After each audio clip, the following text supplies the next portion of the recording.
নমস্কার। সত্যমঙ্গল ইউটিউব চ্যানেলের সকল দর্শক এবং শ্রোতা বন্ধুদের জানাই আন্তরিক শ্রদ্ধা ও ভালোবাসা। আজ আমরা এই ভিডিওর মাধ্যমে জব বিষয়ে আলোচনা করব। জব করার সঠিক পদ্ধতি কি, কিভাবে আমরা জব করব, আর কিভাবে জব করলে জব থেকে আমরা সুফল লাভ করতে পারব। মানস পূজা। মানসী প্রবরা পূজা মানস প্রবরোজপ মানসৈশ্চ বিনা পূজা তদ্বিচারয় কল্পতে। অর্থাৎ মানস পূজাই সর্বশ্রেষ্ঠ পূজা এবং মানস জপই শ্রেষ্ঠতম জপ বিধান। মানসিক পূজা না করে বাহ্য পূজা করলে তা অভিচার বলে কল্পিত হয়ে থাকে। বাস্তবিক সে পূজা ঠিক পূজাই হয় না। প্রত্যেক পূজা পদ্ধতির মধ্যেই মানস পূজার ব্যবস্থা আছে। বাহ্য পূজাতেও প্রথম মানস পূজা করতে হয়। জপ শুরু করার প্রথমেই গুরু মস্তকের সহস্রার চক্রে প্রস্ফুটিত সহস্র দল শ্বেত পদ্মের অন্তর্গত দ্বাদশ দল শ্বেত বর্ণ পদ্মের ওপর বসে আছেন চিন্তা করে মনে মনে সাদা ফুল দিয়ে শ্রী গুরুর চরণ পূজা করতে হয় এবং গলায় সুগন্ধি সাদা ফুলের মালা পরিয়ে দিতে হয়। তারপর ফল, মিষ্টান্ন, পায়েস ইত্যাদি ভোজ্য পান করবার জন্য জল এবং আচমন করবার জল নিবেদন করে মনে মনে প্রণাম করে জপ শুরু করতে হয়। ইষ্ট দেবতার জপ শুরু করার সময়ও এইভাবে মানস পূজা করা হয়। ইষ্ট দেবতা যদি কালী, দুর্গা, জগদ্ধাত্রী বা স্বয়ং মা শারদা হন তবে পূজায় লাল ফুল দেওয়া উচিত। শ্রীরামকৃষ্ণ, বিষ্ণু বা অন্য মন্ত্রের দেবতাদের সাদা ফুল দিয়ে পূজা করা হয়।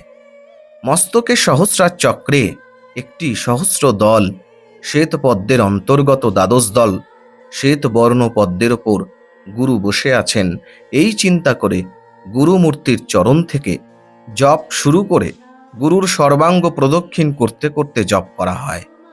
মস্তিষ্কে জপের পর গুরুকে কপালে দুই ভুরুর মাঝখানে আছে আজ্ঞা নামে একটি চক্র। ওই চক্রের মধ্যে আছে একটা দ্বিদল পদ্ম। পদ্মাসনে গুরুকে বসিয়ে যতক্ষণ সম্ভব জপ করা হয়। এরপর গলায় কণ্ঠদেশে আছে বিশুদ্ধ নামে একটি চক্র। ওই চক্রের মধ্যেও আছে একটি ষোড়শ দল পদ্ম। গুরু মূর্তিকে এবার ওই বিশুদ্ধ চক্রের পদ্মাসনে বসিয়ে জপ করতে হবে।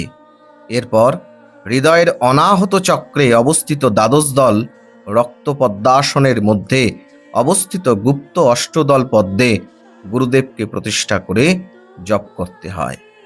গুরুকে হৃদয় পদ্মাসনে জপ করার শেষে গুরুমূর্তির মধ্যে ইষ্ট দেবতার রূপ কল্পনা করে ইষ্ট দেবতার জপ শুরু করা হয়।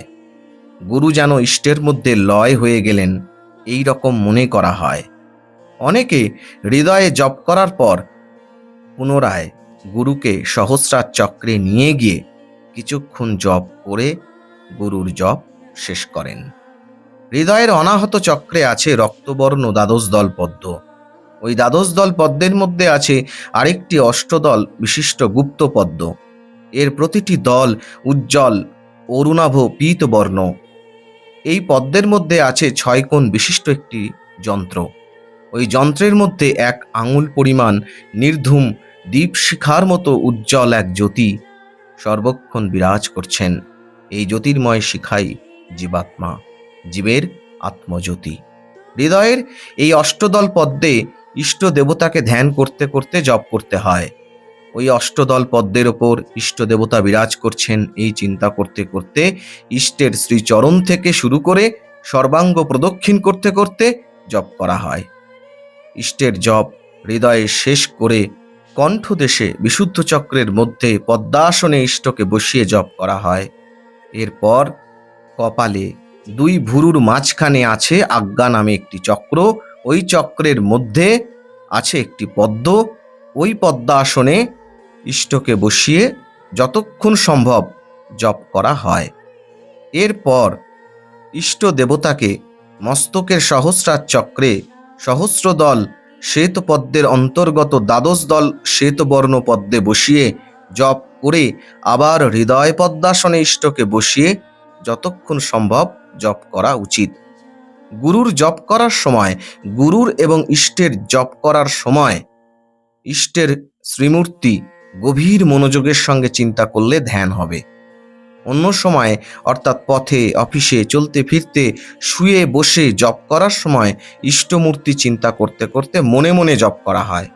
এই সময় ইষ্টমূর্তি মনে না এলে মূর্তি চিন্তা ছাড়াই জপ করা চলে এবং এই সময় আঙুলের কর বা মালা ব্যবহার প্রয়োজন নেই, মনে মনে জপ করতে হবে।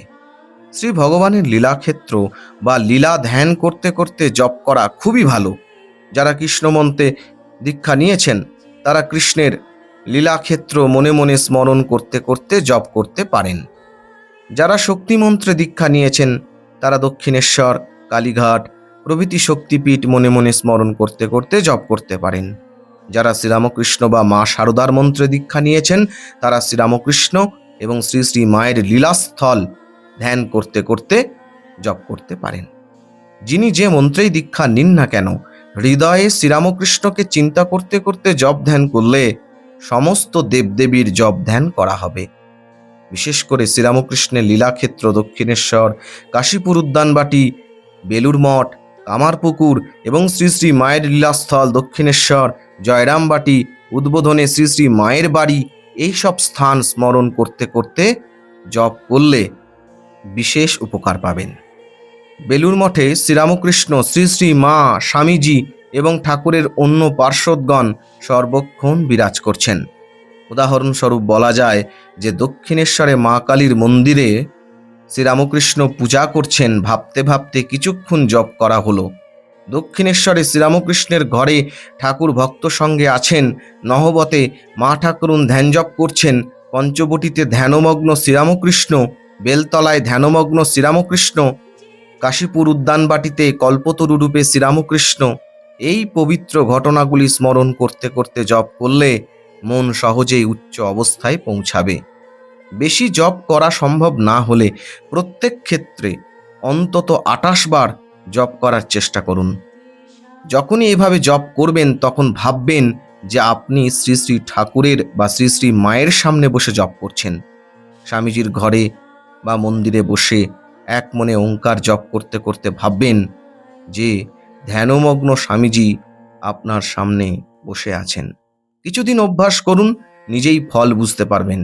আসনে বসে যেমন লীলা ধ্যান করতে করতে জপ করা যায়, তেমনি চলতে ফিরতে এইসব লীলা ক্ষেত্র স্মরণ করতে করতে জপ করা যায়।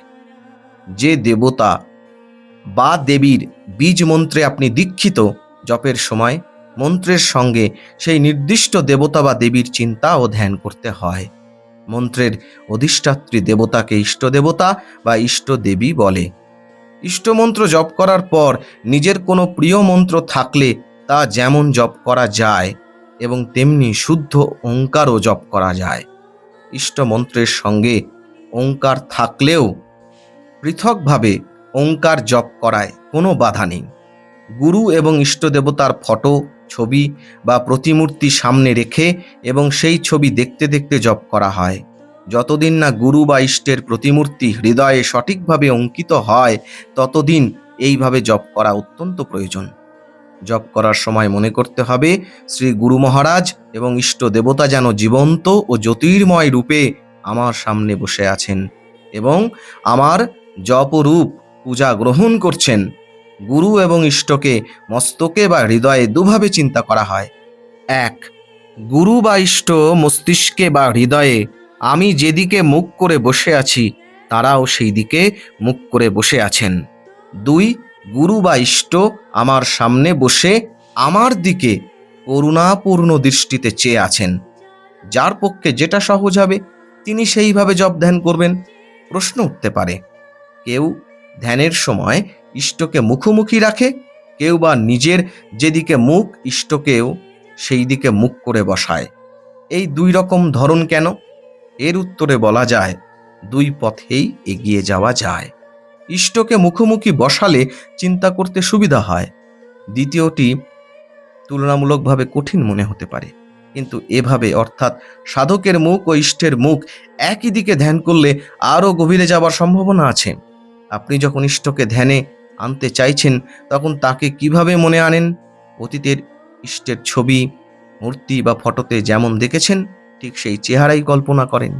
যেহেতু সূক্ষ্ম বিচারে এটি স্মৃতি রোমন্থন, সেহেতু ওই স্মৃতির সঙ্গে সহযোগী অন্য স্মৃতিও চলে আসতে পারে এবং শেষ পর্যন্ত ধ্যানের সময় আপনি প্যাসিভ হয়ে পড়তে পারেন।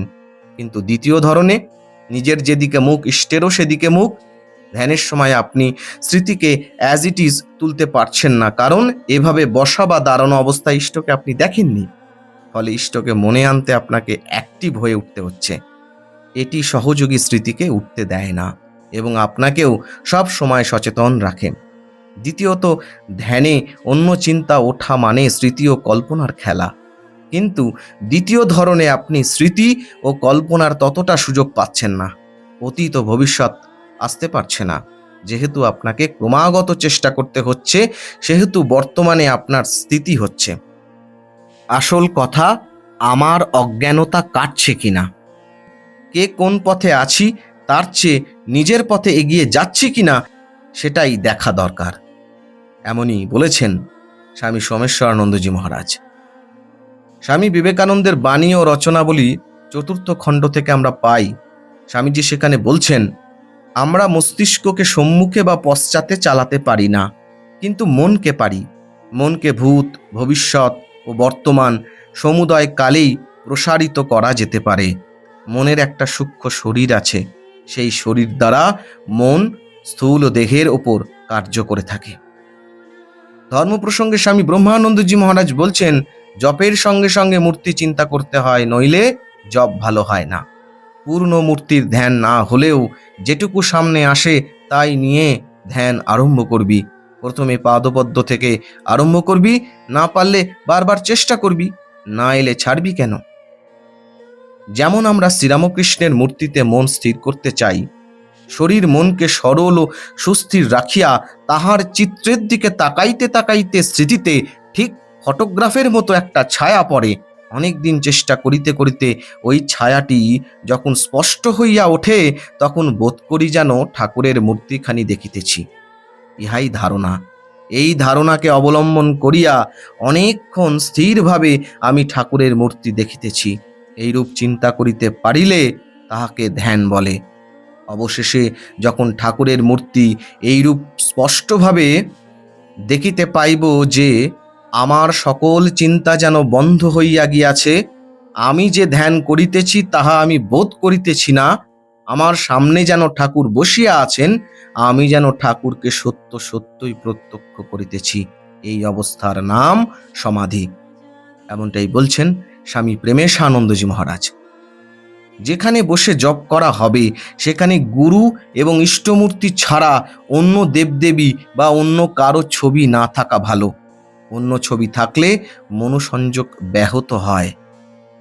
স্বামী বীরেশ্বরানন্দজি মহারাজের কথা থেকে আমরা পাই, ঘরে ছবি রাখার প্রসঙ্গে তিনি বলছেন, হিন্দুদের অনেক দেবতা আছেন, অনেক সব রকম দেবতার ফটো দিয়ে ঠাকুর ঘরটাকে একটা মিউজিয়াম করে তোলে। যেখানে যেখানে যাওয়া যায়, কাশী, রামেশ্বর, মাদুরাই, না হলে বৃন্দাবনেতে যেখানে যে সমস্ত ছবি বিক্রি হয়, সেই সব দেবতাদের ছবিগুলি কিনে এনে ঠাকুর ঘরে রাখে আর ছবিগুলোতে ফুল জল দিতে আরম্ভ করে। একই তো সংসারে জপ ধ্যানের সময় পাওয়া যায় না, তার উপর এত দেবতাদের ফুল জল দিতে দিতে যা কিছু সময় থাকে তাও শেষ হয়ে গেল। তারপর কোনো রকমে নমো নমো করে 108 বার জপও হয় না। সেজন্য বেশি দেবতা বাড়িতে রাখা ভালো না। এটা কোনো সংকীর্ণতা থেকে হচ্ছে না, এটা প্র্যাকটিক্যাল। জপটাই হচ্ছে মুখ্য জিনিস। জপ যত বেশি করবে তত ভালো। শ্রীমা সারদা দেবী বলেছেন, জপাত সিদ্ধি। জপ করতে করতে সিদ্ধ হওয়া যায়, আর কিছু দরকার নেই। এমনটাই অপূর্ব আলোচনা করেছেন প্রত্যেকে। আশা করি আজকের এই আলোচনা আপনাদের খুব উপকারে আসবে।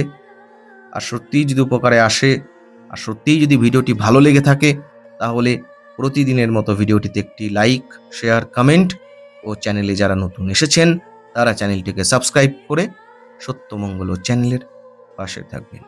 ধন্যবাদ।